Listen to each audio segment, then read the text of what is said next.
Gazeta News apresenta Conexão Rotary. Os assuntos mais diversos do Clube Rotariano na América e no mundo. Apresentando Lígia Assunção.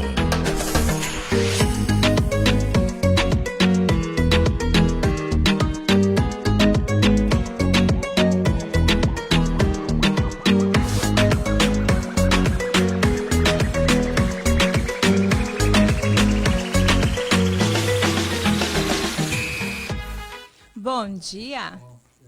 Can you close, please? Close. Close it there. In the top. Okay. That's okay. That's okay. Closing stand at the top.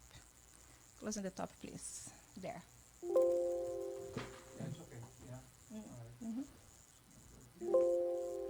Minimize. Minimize only. Minimize.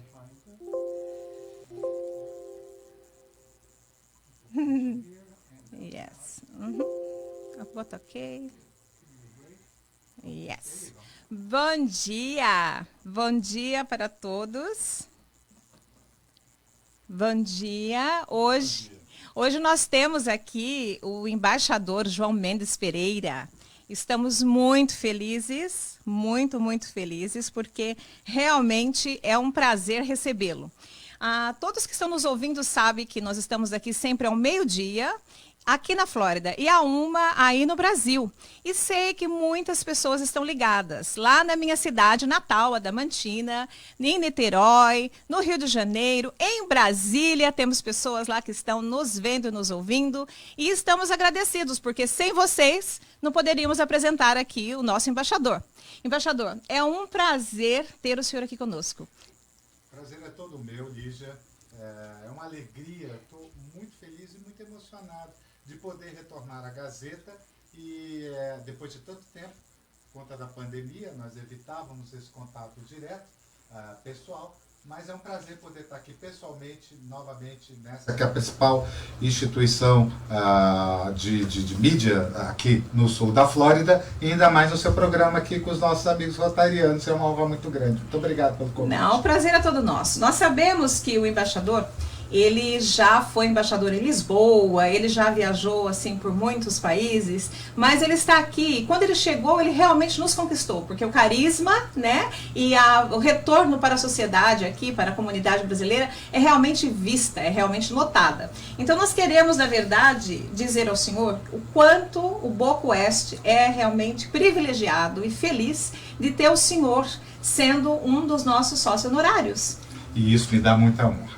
Você sabe que um dos meus grandes amigos aqui, pessoas que eu conheci através de um amigo diplomata comum, que é colega do Douglas Heiser, do Boca Raton, do clube, e que me apresentou ao Douglas. E rapidamente nós tivemos um excelente contato, sobretudo porque somos dois flamenguistas fanáticos. Né? Então nisso realmente não tem para ninguém. E aí foi ninguém. muito fácil, o contato muito próximo. Eu fiz questão muito rapidamente, vi a importância de ter inclusive uma pessoa do Rotary no nosso Conselho de Cidadãos, que é um órgão de consulta e assessoramento do Consulado Geral. O Douglas é um representante, eu espero ter outros no futuro. E aí fiquei surpreendido, mas muito feliz com a homenagem que me deram de ser, digamos assim, fazer parte do corpo honorário do clube, né? E também receber uma comenda de Paul Harris, que eu faço, tenho muito orgulho de poder ostentar. É um orgulho muito grande poder fazer parte desse conglomerado que tanto ajuda a nossa comunidade. Sim, ouvintes, a verdade é que o nosso embaixador, ele mostra pela sociedade realmente que ele acredita que a ação, né, da pessoa pública com as nossas associações e a nossa comunidade tem que andar em parceria. Né? E ele acredita que realmente o nosso Rotary, o primeiro na língua portuguesa aqui nos Estados Unidos, tem realmente ajudado e colaborado com muitas coisas, não? E o que nós mais ficamos assim felizes é que o senhor nunca diz não, né? E antes, claro, eu verifiquei que eu chamei pela outra vez, liguei e o senhor disse, vai ter que ser pelo Zoom. Mas, na verdade, todo brasileiro gosta deste contato. Já estou vacinada, ok, ouvintes? Quem estiver ouvindo aí, já estou vacinada. Eu também, 2 vezes. Eu também. Pfizer, 2 vezes. Então, quer dizer, o meu voluntariado está realmente normal, porque eu posso, então, claro que eu estou usando máscaras, também. E só agora que estamos fazendo entrevista que não podemos usar, mas a máscara, né, e a distância social estamos realmente mantendo. Fundamental. É fundamental, isso mesmo. Mas eu tenho uma pergunta, porque nós sabemos que a semana passada, dia 20 de abril, foi o dia do diplomata. E o senhor é diplomata. Então, eu escrevi algo sobre o diplomata. O diplomata, ele é capaz, entre outros, de representar o Brasil perante a comunidade e nações. Ele tem a formulação da nossa política externa, ele participa de muitas reuniões, ele resolve uma agenda detalhada, mas a comunidade nem sempre sabe disso. Então, eu queria que o senhor dissesse quais são as dificuldades no momento que o senhor encontra no seu trabalho, no dia a dia, em relação à comunidade, porque eu acho que o senhor é muito requerido, né? As pessoas lhe chamam muito, querem que o senhor frequente aqui e ali, que o senhor participe dessas reuniões e outras de associações. E eu sei que nem sempre é possível. Não, eu estou falando agora como diplomata, não estou falando do cônsul, estou falando de uma pessoa diplomata. Como é que o senhor está conseguindo driblar tudo isso com esta pandemia? Olha, Lígia, não é fácil, tá? Quando eu fui designado para ser cônsul-geral em Miami, e aqui cheguei, eu tive um primeiro desafio muito grande, que foi lidar com a comunidade que hoje é estimada entre 400 e 450 mil brasileiros. Isso é a cidade média do interior do Brasil, talvez seja maior que a Diamantina. Exato. Né? Enfim, isso não é fácil. E lidar com pessoas, as mais variadas, que tem problemas, mas que também traz um prazer muito grande para quem lida com a comunidade. Então eu procurei me dedicar muito no primeiro ano a um contato mais próximo com a comunidade e também melhorar o serviço no consulado. Trabalhando através de um novo sistema que nós criamos aqui em Miami, a minha equipe, o e-consular. Teve uma acolhida muito boa por parte da comunidade, e a coisa boa é que o e-consular teve tanto êxito para diminuir filas, a melhorar o atendimento, que hoje ele está disseminado pelos 30 maiores consulados gerais do Brasil no exterior e todos os consulados do Brasil nos Estados Unidos. Ou seja, Miami, de problema, passou a ser solução para muitas questões consulares. Obviamente, a pandemia causou uma dificuldade. Nós tínhamos um nível de atendimento, qualquer produto, passaporte, procuração, com o e-consular nós conseguimos chegar a menos de uma semana para entregar um documento desse, em fevereiro do ano passado. Com a pandemia, tudo se modificou. E o consulado sofreu diretamente com essa situação. Nós temos mais da metade dos funcionários com mais de 60 anos. Uau. Então, tanto os brasileiros quanto os locais aqui tiveram que ir para o home office, montar grupos de trabalho que pudessem se alternar. Claro. Manter todo um nível de controle sanitário no consulado para evitar contaminação. Nós somos 3 andares de um prédio de 10 andares. Temos que respeitar as regras do edifício. Temos que seguir as limitações impostas pelo condado de Miami-Dade, no tocante a no máximo 10 pessoas sendo atendidas. Então você pode imaginar que é toda uma equação, toda uma logística que teve que ser montada ao longo do tempo. E nos primeiros dias, quando nós tivemos a explosão dos casos de Covid no meados de março, levamos aí mais ou menos 15 dias com o consulado aí fechado, mas mesmo nesse período, quando uma pessoa precisava de uma urgência, ia um funcionário lá, atendia e voltava para o ponto zero da quarentena. Depois disso, a partir do dia 1º de junho, nós passamos a atender todos os temas, mas evidentemente contingenciado. Claro. Porque você fazer um passaporte, muito simples, faço passaporte. Um passaporte tem todo um processamento digital. Você tem que fazer uma conferência de documentação. Se você faz um passaporte, olha só, um passaporte de uma criança para poder viajar sozinha. Você não faz ideia da complexidade que é a autorização dos pais e tudo. E se você erra, você pode criar um problema muito sério para uma pessoa. Então você tem que ter a conferência da documentação. Depois você tem a produção do documento em si. Aquilo é feito numa máquina própria. Nós temos 3. E nós tínhamos 8 funcionários que podiam estar presentes, se alternando. Antes da pandemia. Então, você tem que tentar otimizar recursos humanos e de maquinaria para poder fazer toda a produção. Então, e um pedido enorme. Nós chegamos a ter 1.800 passaportes para fazer em novembro. Isso aí eu diria assim que foi o platô. Sim, foi o pico. Foi complicado, mas nós conseguimos passar. A procuração também, muito tempo para poder fazer o agendamento. Por quê? Porque a gente não pode ter mais de 10 pessoas dentro do consulado. Eu entendo. Aí, mas isso, felizmente, aos pouquinhos nós estamos tendo a volta dos funcionários, como a gente já disse, estamos vacinados. Claro. E eu espero rapidamente, alguns meses, peço um pouquinho mais de paciência para as pessoas. Nós estamos já na fase final para recuperar o nível de atividade normal e aí poder dar conta de todo esse backlog que a gente tem de documentação para entregar para a comunidade. Muito obrigado, muito obrigado. Olha, eu fiz antes o meu homework, né, o meu trabalho de casa, e eu falei com várias famílias. Então, a pergunta das minhas amigas e dos meus ouvintes que dizia, por que demora tanto um documento em geral? Então, já foi respondido pelo nosso embaixador. O problema não é ele não querer ou o próprio consulado não querer atender vocês. O problema é que com a pandemia todos nós tivemos que nos reinventar. Exatamente. Né? E você tem o consulado, no caso o serviço consular brasileiro está prestando, está fazendo um trabalho fantástico nesse período. Por quê? Se você verificar, existem outros serviços consulares de outros países que sequer estão abertos. Isso talvez a comunidade e nem eu paro saiba. por aí. Nem saiba. É melhor a gente parar por aqui. É melhor Experimente pegar um visto ou de alguma coisa em algum consulado de outros países. Você vai fazer uma seleção de 10 países. Você vai ver que 1 ou 2 tem algo parecido com o serviço que nós estamos prestando. Os outros sequer isso.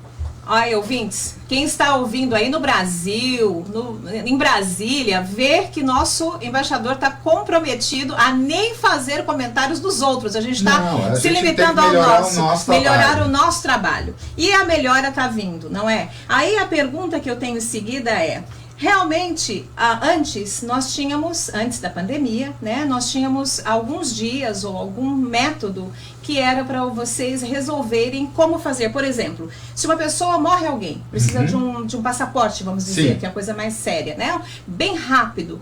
E hoje, uma pessoa vai só mesmo porque quer passear, né? Já estou vacinado, vou voltar ao Brasil, mais de um ano sem viajar. Então, qual está sendo agora? Como é que vocês estão fazendo isso? Se é uma coisa urgente, como uma pessoa faleceu, tem que sair correndo, né? Pela pandemia não foi refeita. Lígia, não é nem agora. Desde o primeiro momento, nós nunca deixamos de atender as emergências. Estão sempre ouvindo, que necessário, e sempre emergências de passaportes, procuração. Obviamente, em meio a um período de limitações logísticas e de pessoal, se você vai para o Brasil numa situação dessa e você vai ficar 3 meses, claro, nós oferecemos a opção, olha, para fazer um passaporte eu vou demorar X dias. Embaixador, eu preciso ir hoje, o senhor não está entendendo. Eu tenho que ir hoje. Ok, hoje eu posso te dar uma ARB, que é uma autorização para retorno ao país. Isso a gente fazia de imediato. Com isso você embarcava e lá você tira em algum serviço da Polícia Federal, ao longo do período que você vai ficar, com tranquilidade, o seu passaporte. Certo. Então isso nunca deixou de ser feito. E nós demos conta e também procurações. Obviamente, se você perguntar para a Lígia, para a Fernanda, para o Pedro, para o Manuel, para o Francisco, para o Chico, se aquela procuração dele é urgente, o que ele vai dizer? É urgente, claro.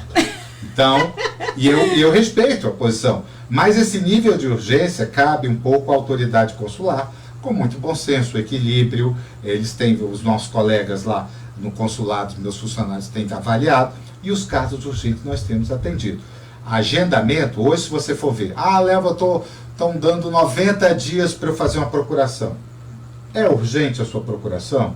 Justifique. Se for considerado efetivamente uma urgência, nós vamos atender. Agora, no dia 3 de abril, uma pandemia, tudo fechado, uma pessoa chega e fala assim, olha, eu arrumei uma excelente oportunidade de venda de um apartamento, eu preciso de uma procuração agora. Naquele momento, eu botar um funcionário, naquele momento, Lígia, a gente não usava nem máscara, a gente não sabia como se cuidar. Claro. Então, obviamente, se desculpe, isso não é uma urgência.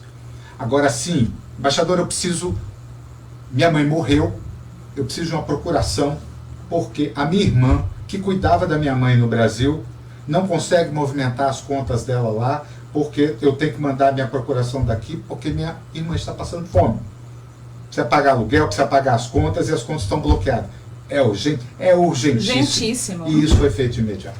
Pois é, essa seria a minha próxima pergunta. Eu tenho famílias, inclusive algumas delas me disseram, olha, eu tenho que ir a Atlanta para conseguir uma procuração, porque aqui não está sendo feito. O senhor tem conhecimento disso? Porque o senhor já respondeu a pergunta, mas eu quero que o senhor esclareça. Isso acontece todos os dias, pessoas me procuram. Quando efetivamente é uma questão de urgência, nós procuramos atender e resolver. Agora, onde a pessoa vai ser atendida, qual o consulado que ela busca, é uma coisa particular. É questão pessoal, entendeu? Eu gosto muito do serviço pessoal e tem ajudado, Atlanta tem nos ajudado imensamente a desafogar o grande número de pedidos que nós temos aqui. São números completamente diferentes, tamanhos de consulados completamente diferentes. Com a comunidade, uma demanda muito menor. E eles têm funcionado muito bem. Agora, às vezes, só para citar um caso específico. Uma vez, essa pessoa que não podia ser atendida aqui, entrou com um pedido todo aqui, mas resolveu ir a Atlanta. Não quis esperar. Aí chegou lá, fez o pedido, mas o pedido dele estava bloqueado pelo nosso aqui. Perdeu tempo. E aí, o que acontece? A pessoa consegue, entra no e-mail do consulado, que eu vejo. Claro. E eu estava entrando no carro para ir trabalhar, às 8h30 da manhã. Que eu olho aquele negócio, eu falei, poxa, esse rapaz não pode perder o tempo dele. Rapidamente, eu liguei para o nosso cônsul-geral em Atlanta, que é um grande amigo, embaixador Casa Henrique. Casa Henrique, eu estou com um problema seguinte, tem um pedido aí para vocês, mas que está bloqueado pelo sistema, que é integrado o sistema, está bloqueado aqui pela gente.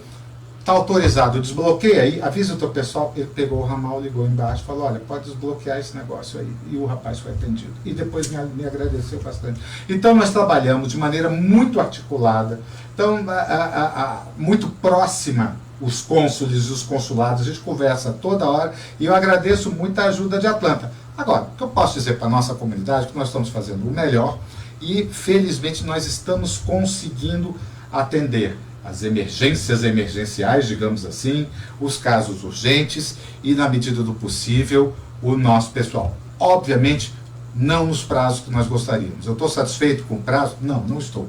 Vamos buscar melhorar e vamos conseguir. Vamos conseguir. Agora, é uma questão de tempo. Há tanto tempo eu queria vir aqui na Gazeta conversar com as pessoas e não podia. Quanto tempo a gente não dá um abraço e um beijo em alguém? Certo. Eu sinto muita falta disso. E eu já estou muito feliz de poder hoje, pelo menos, transformar esse meu desejo numa realidade. É um momento especial para todos Exatamente. nós, porque nós estamos também em reuniões não presenciais do Rotary, todas as quintas-feiras. E todas as vezes que nós nos encontramos, a gente fala, que dia é que todos vão estar vacinados para a gente pelo menos nos ver. Estamos aí programando agora para o Dia das Mães, né? Até eu já convido o senhor, né? De repente o senhor pode ir, vai ser num parque público e tal. De repente... Dia das Mães eu vou passar com a minha mãe. Em Brasil. Se Deus quiser. Eu faço votos que o senhor vá realmente, mas eu vou ficar feliz, porque realmente ver sua mãe depois de tanto tempo... 84 anos. Uau. Inteirinha. Meu pai tem 86, dá então... Um trabalho. Não diga-me. Não, nem comente, porque realmente meu pai nos dá trabalho todos os dias. Mamãe já está no céu, mas papai nos dá trabalho. Felizmente eu tenho os dois, 86 e 84. Parabéns, porque a perca de alguém... Dia 6 é aniversário dele, dia 9, Dia das Mães. Se Deus quiser, eu vou estar com os dois. Com certeza. Já mando aqui meu abraço para os pais Seu do João e Dona Antonieta. Seu João e Dona Antonieta. E meu pai, Elias, que está nos ouvindo. Papai, está vendo? Eu estou com o nosso embaixador aqui, ó, pertinho. E ele disse uma coisa que nós queríamos muito, era tê-los realmente aqui conosco, dentro do Gazeta, né, no estúdio. Exatamente. E foi realmente muito bom. Mas agora eu tenho uma pergunta um pouquinho fora do consulado, ou seja, dos vistos, que é o que as pessoas mais precisam, procurações. Um casal me perguntou, nós viemos para cá, Sim. Nós nos casamos, nós temos 2 filhos, e agora, por pandemia, por falta de dinheiro, N motivos, nós estamos nos separando. A esposa quer ir embora com os filhos, o esposo não quer que vá. O consulado se envolve nesse tipo de separação? Tem algum momento que o consulado pode ajudar de alguma forma? Lígia, tem vários elementos aí nessa equação. O primeiro deles é a questão legal e o outro é a questão do apoio pessoal, psicológico, familiar. Então vamos pela parte mais delicada, na minha opinião, que é o apoio psicológico familiar. O consulado tem uma assessoria jurídica e também uma assessoria psicológica, que ajuda essas pessoas. Não é o psicólogo, não é o advogado que vai resolver o problema, mas dá toda a indicação de quais são as necessidades, o que tem que ser feito da melhor maneira possível, tentando evitar um estresse que por si só já acontece pelo fato de ser uma separação lamentável, mas isso acontece e a vida segue. Claro. Então, nós temos essa parte de assessoria, o consulado, no Serviço de Assistência Brasileiro do Consulado, tem um primeiro apoio a essa família, a essa senhora, a esse senhor e as crianças, para indicar que tipo de assistência psicológica ou jurídica deverá ser buscada para solucionar a questão. Segundo ponto é se eles são casados só nos Estados Unidos ou no Brasil. Se for casado só aqui, é a legislação americana que se impõe. Então as crianças não são brasileiras em princípio. Agora, o que eu recomendo é que, nesse caso com os brasileiros, sempre que você tenha um casamento nos Estados Unidos, regularize esse casamento no consulado. Porque aí ele passa a ter validade jurídica também no Brasil e você evita problemas. Numa situação dessa, ainda que ele consiga resolver e um dos cônjuges vá com as crianças para o Brasil, essas crianças, quando chegarem lá, se precisarem sair, vão ser brasileiras. É tanto problema que aí o ideal é que esse casamento, essa situação jurídica, tanto do casal para o casamento e para a sua separação, o consulado oferece um apoio para resolver essa questão e, sobretudo, façam a certidão de nascimento e tirem o passaporte das crianças. Porque isso evita problemas sérios, sobretudo quando a criança volta do Brasil para cá. Eu tenho muitos casos de pessoas que falam: não, vim para os Estados Unidos, eu não quero mais saber do Brasil, eu não vou nem registrar. Olha, tudo bem, é a sua vida. Eu tenho muito orgulho de ser brasileiro. Eu também. Tenho mais orgulho ainda de ser só brasileiro. Tá? Então estou muito feliz, eu não tenho problema algum, respeito, são necessidades de cada um busca o seu espaço e está certo. Agora, o que acontece com a criança que sai daqui? Filhas de brasileiros, só que com passaporte americano. Ele vai embarcar de volta, a Polícia Federal falou: vem cá, cadê o autorização? Não, mas ele é americano, a senhora é brasileira, ele é brasileiro. A pessoa não embarca, tem um problema do tamanho do bote, então procure o consulado. E sobretudo quando você não tiver urgência, porque aí você vai poder fazer a regularização. Às vezes eu tenho casos, embaixador, tem aqui a minha netinha brasileira, eu queria que o senhor registrar, o senhor desse o passaporte dela, o pessoal pode fazer? Eu falei: claro. Como é que aí você vai ver a situação? A netinha é filha do terceiro casamento do filho. Oh, my. 2 aqui nos Estados Unidos e 1 no Brasil. E aí você começa a destrinchar. Um casamento nos Estados Unidos foi regularizado aqui. O do Brasil nunca foi. E o terceiro nem casado era. E a mulher mudou o nome dela quando chegou aqui nos Estados Unidos, a terceira mulher.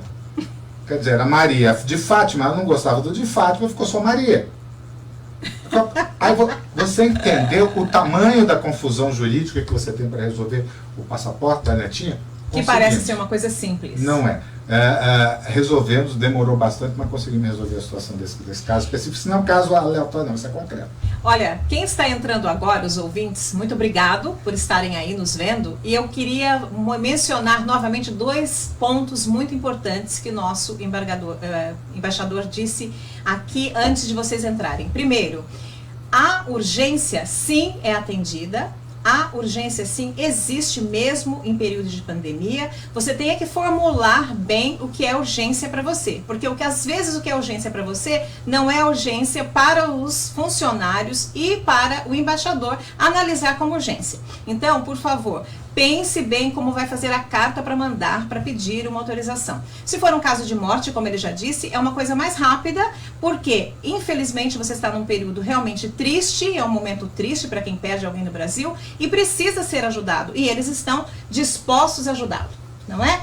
E o segundo é sobre você registrar o seu casamento. Caso você se case aqui... Casamento, certidão de nascimento, passaporte, ter a sua documentação em dia. Em ordem. Com 6 meses de validade. Ótimo. Porque também se você for com passaporte que não tem 6 meses de validade, na hora de você voltar você não consegue entrar. Estão ouvindo? A autoridade americana não aceita. Então é fundamental que você tenha...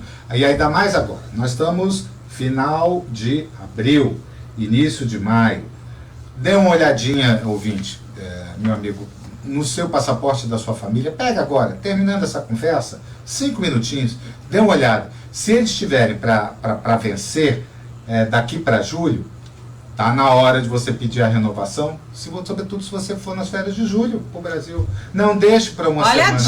Olha a dica. Está na hora de fazer o pedido, porque agora você vai poder, você fazendo agora, com tranquilidade, você não precisa de urgência, nada, você vai receber em casa os seus passaportes pelo correio, tranquilamente. Final de abril, é a hora de renovar a documentação para ir ao Brasil em julho. Outubro, hora de renovar a documentação para ir em dezembro ao Brasil. Não deixe para a última hora. Prazos que nem eu estava pensando. Quero ir ao Brasil em julho, tenho que já verificar, porque está em cima da hora já está até um pouquinho atrasado. Agora, eu me recordo que o ano passado tivemos os censos, né? Eu me recordo que o senhor veio a público e muitas pessoas da comunidade também vieram e disseram quanto era importante para nós, brasileiros, fazer a oportunidade para quem está aqui, porque não fazia diferença, não fez diferença se você era legal, sim, ou se você não era legal. O importante era você aproveitar, era uma oportunidade única, porque agora é só daqui 10 anos, né, que vai ter novamente. O senhor sabe que muita gente participou, mas o senhor tem ideia, num geral, qual a comunidade brasileira? Olha, ainda não temos esses números, porque a autoridade americana ainda não liberou, tá? Mas conversando com os organizadores e, sobretudo, as pessoas que trabalharam mais essa questão do censo junto à comunidade brasileira, claro, todos nós, eu e uma série de outros representantes da sociedade civil organizada, demos nossa contribuição, chamando a atenção da importância. Por que é importante? Porque vai gerar serviços, escola, saúde, uma série de benefícios para a comunidade brasileira que hoje não tem e que nós poderemos ter. Então, nós ainda não temos esses números, mas eu estive conversando com as pessoas que estiveram trabalhando na linha de frente dessa questão, e eles podem me assegurar já que é o maior índice de participação brasileira. Que maravilha! E com isso, nós certamente podemos ter uma expectativa concreta de que benefícios específicos para a comunidade brasileira possam ser gerados a partir de agora e pelos próximos 10 anos. Então, nós estamos com essa expectativa. Eu espero muito proximamente ter um mapeamento mais claro do tamanho da nossa comunidade aqui, e com isso fazer os ajustes, porque aí também nos permitirá fazer ajustes necessários. Exato, para a própria estrutura consular. Claro. Por exemplo, há 10 anos atrás, ninguém pensava, ou 15 anos atrás, em talvez ter uma subsede do Consulado Geral do Brasil de Miami em Orlando. Hoje é uma ideia, na parte financeira, orçamentária, nós temos que ainda ver com o Brasil, mas é uma ideia que nós acalentamos para ter essa criação. Última eleição. As eleições anteriores era uma sede só. Na última nós tivemos uma sede aqui e outra em Orlando. E muito possivelmente devemos repetir nessas próximas eleições. Muito boa informação. Eu tenho uma curiosidade pessoal. Eu amo Lisboa. Uma das minhas filhas fez inclusive um degree em Lisboa, né? Eu conheço várias cidades lá. Lisboa para mim é maravilhoso, Portugal, Sintra. Inclusive eu tenho um sonho dourado, né? O dia que eu ficar assim um pouquinho mais experiente, porque velha eu nunca vou ficar, viu, ouvintes? Velha eu me nego a ficar. Eu e meu esposo queremos passar um tempo em Portugal, né? É nosso sonho de passar um pouquinho lá. Eu queria saber o que o senhor, porque eu sei que o senhor foi embaixador do Brasil em Lisboa. Não cheguei a ser embaixador. Embaixador é o chefe da embaixada. Eu fui chefe de gabinete do embaixador, foi mais ou menos na metade da minha carreira, isso de 2003 a 2007. 2003, 2007. Então, o que eu queria saber, assim, já que o senhor não foi, né, o embaixador, mas o senhor estava lá Sim. e teve contato com todo. Como é a diferença entre os dois? Assim, a sociedade brasileira que vive em Portugal, né? Inclusive, desculpa, Pedro, eu falei que eu mandava um abraço através do nosso... Um abraço carinhoso, Pedro. O Pedro, ele é português, mas ele é rotariano e ele está lá agora nos vendo. Então, aqui, o nosso boa tarde especial para você, Pedro. Então, eu queria que o senhor dissesse assim, na comunidade brasileira que o senhor teve contato, o que o senhor encontrou? Tem muitas diferenças dos Estados Unidos? Tem várias diferenças. Tem várias diferenças. Tipo de comunidade que se instala num ou noutra região. A comunidade brasileira da Flórida é bem diferente da comunidade brasileira no meio oeste de Chicago, por exemplo. Tá? Comparando aqui nos Estados Unidos, Flórida com Boston, tem uma diferença. Tem diferenças clássicas. Com Portugal também nós teremos, mas existem também algumas similitudes. Brasileiros que buscam, não é um brasileiro de aventura, de ir um pouquinho e sair. Ele vem com ânimo de permanência, claro. Vem com muita vontade de trabalhar. Há um espectro muito variado de qualificação, desde sem qualificação até pessoas muito qualificadas do ponto de vista acadêmico e também com recursos, gente muito rica que vem se instalar. Eu acho que Portugal e a Flórida têm essa característica de receber esse tipo de comunidade. São mega comunidades, digamos assim, mas obviamente você tem diferenças, você tem línguas diferentes, quase que 3 línguas diferentes. Português do Brasil, português de Portugal e o inglês, né? Nem falar do espanhol aqui na Flórida, né? Então, mas nos 3 anos que eu passei em Portugal, eu aprendi um pouco a perceber os portugueses e ver como eles nos entendem, porque há diferenças, claro. Há diferenças grandes e é importante você ter clareza de quais essas diferenças um pouco e respeitá-las para ter uma integração melhor. E para isso eu recomendo a você e a sua família que façam um planejamento muito criterioso dos objetivos, dos recursos, de como você vai se instalar, por quanto tempo, trabalho ou não, residência ou não, porque é para evitar surpresas. E isso é um recado, inclusive, que eu dou aqui para a nossa comunidade, para a comunidade brasileira interessada em vir para a Flórida, que trabalhem exaustivamente o planejamento da sua vinda para os Estados Unidos. Porque a gente ouve muitos casos de sucesso, assim, mas às vezes é 1 em 1000, 1 em 10 mil. Aí não se falam dos 900 fracassos, dos 9.000 fracassos, e do sofrimento, da dificuldade que é. E isso, na maioria das vezes, é por falta de um planejamento mais cuidadoso. O cônsul João tocou aqui neste momento, realmente, comigo, por exemplo. Eu vim para cá muito tempo. Trouxe 2 filhas pequenas e quando eu cheguei, as meninas eram pequenas.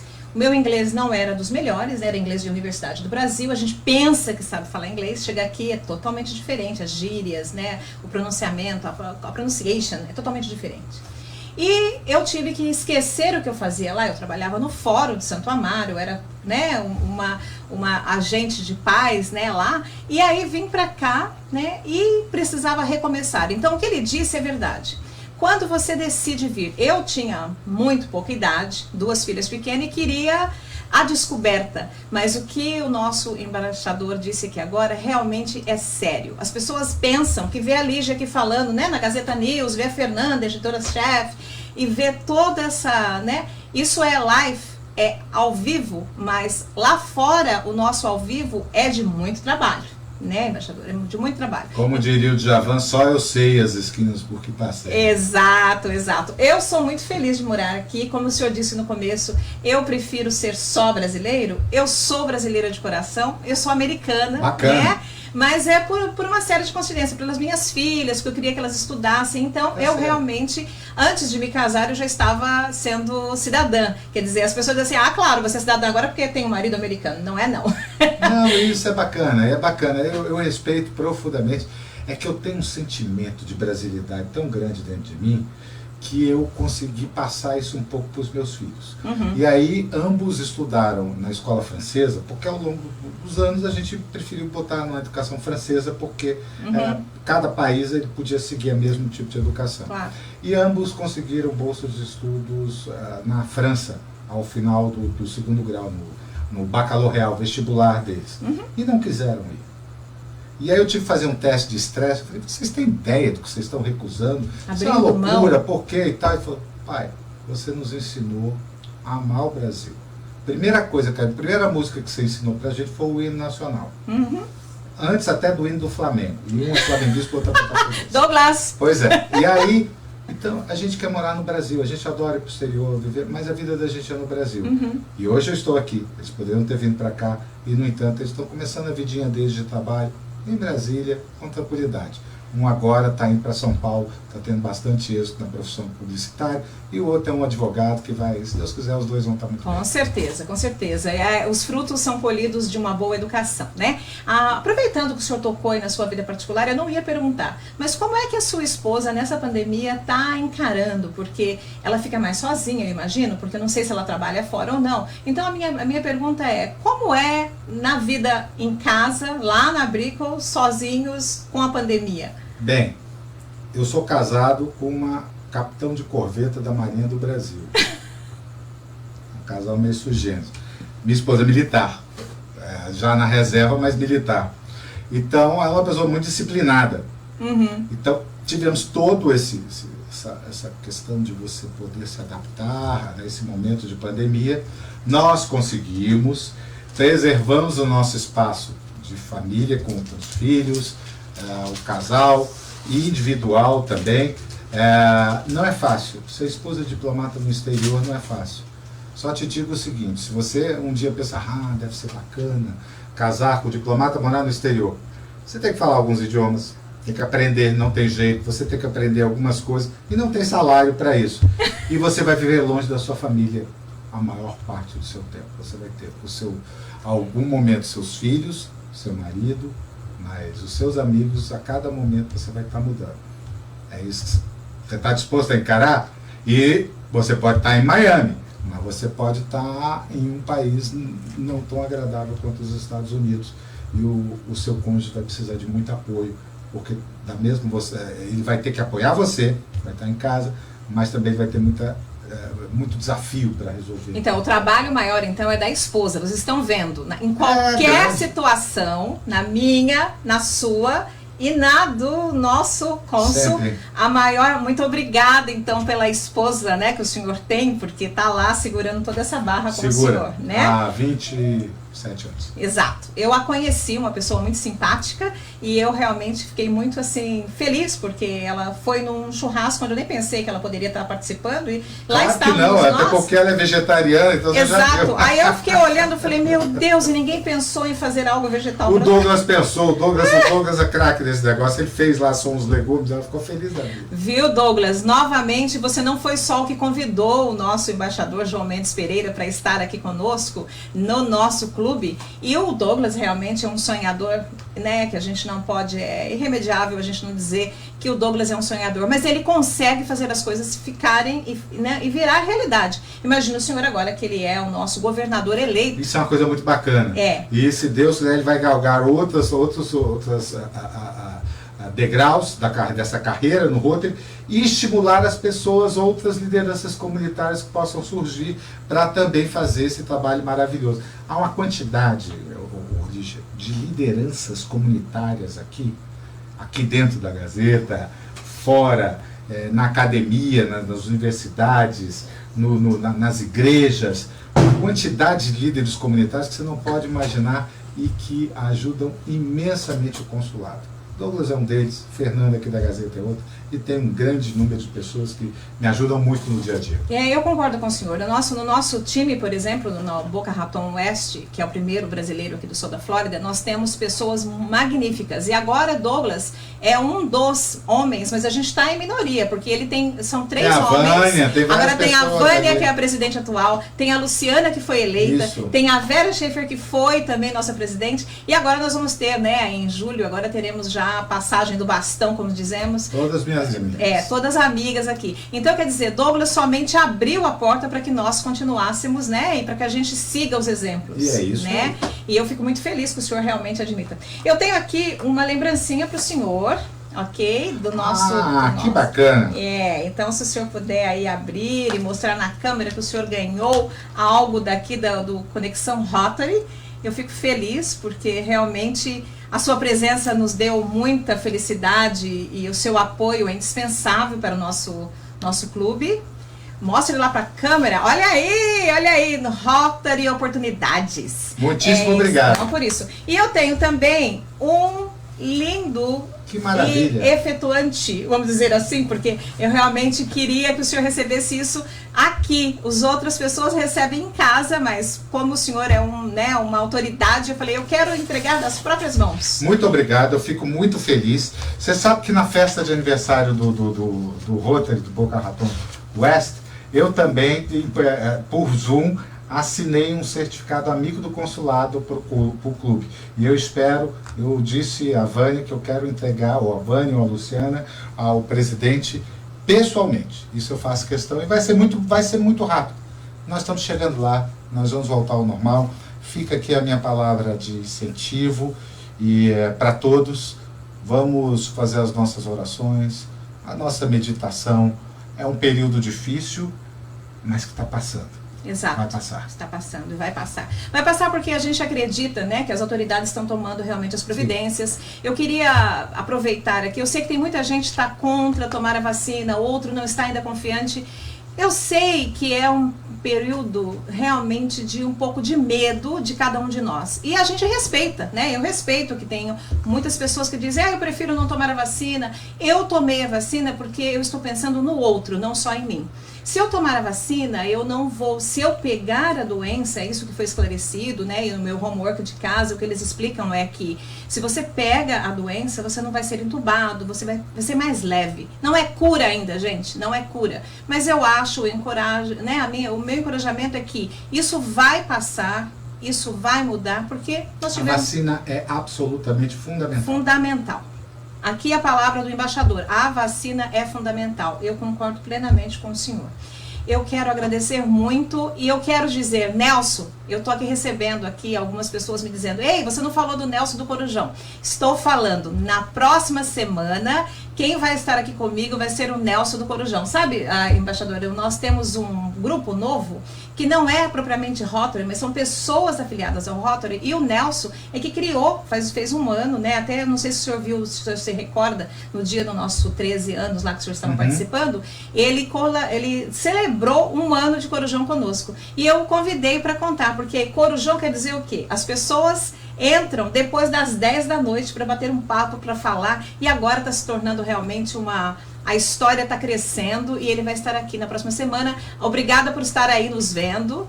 E eu queria dizer ao senhor que na Itália nós temos um italiano, nascido italiano, que ama os latinos. E ele aprendeu português fluente, ele é rotariano. E ele vai me dar também uma entrevista logo mais em junho. Então, Stefano, eu disse a você que eu ia dizer ao nosso embaixador para dizer boa noite para você em italiano. Eu não sei se ele fala italiano. Stefano, caro, buonasera. Eu sim.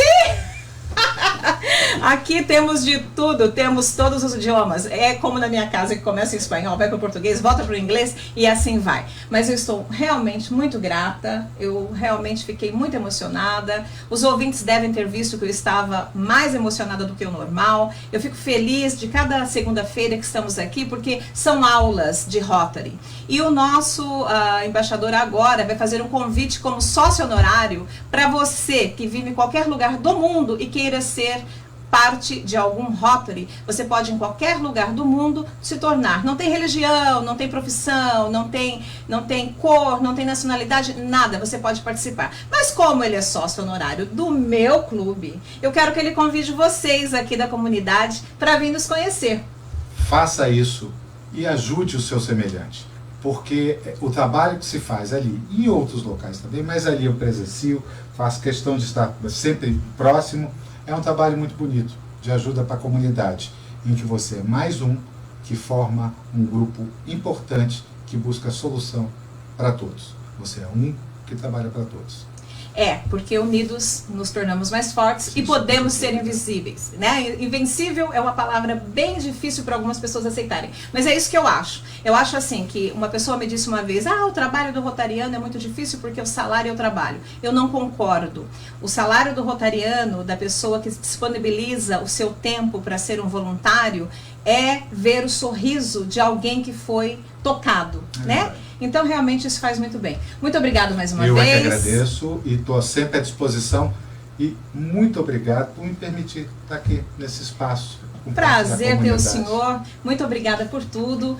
Eu quero que o senhor volte safe lá para Miami. Dê um abraço na sua esposa. Obrigado. E para todas as pessoas que nos ajudaram. Maria, né, a sua assistente que me ajudou tanto durante esses dias aí para a entrevista. Muito obrigado. Uma boa tarde. Tchau, tchau, gente. Foi um prazer. Muito obrigada. Muito obrigada.